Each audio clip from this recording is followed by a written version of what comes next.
এরপরে ভাল লাগে না, লেখালেখি বাদ।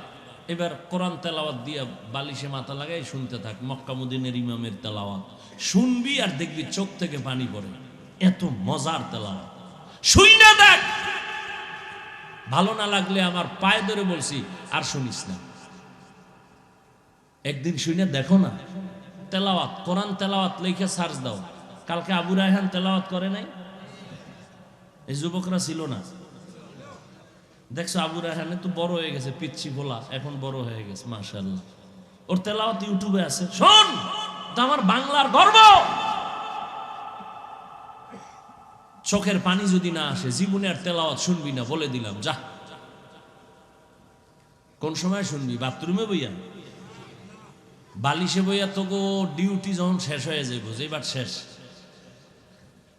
নেগেটিভ পজিটিভের ডিউটি কি শেষ, এরপরে লিখবি তেলাওয়াত। এবার আমি ঘুমাবি, তেলাওয়াতটা চালু কইরা বালিশের পাশে মোবাইলটা ফালায় শুনতে শুনতে ঘুমায় যাস। দেখিস কি মজা লাগে। তুই ভাবতেই পারবি না যে এইরকম কলিজার টাননেওয়ালা তেলাওয়াত। আমার তো দিল বলে এক সপ্তাহ যদি শুনো, তুই নিজে চোখের পানি ছেড়ে কাঁদবি আর বলবি আল্লাহ জিন্দেগিতে আর এই কানের মধ্যে কোনো গানের আওয়াজ নিব না তেলাওয়াত ছাড়া।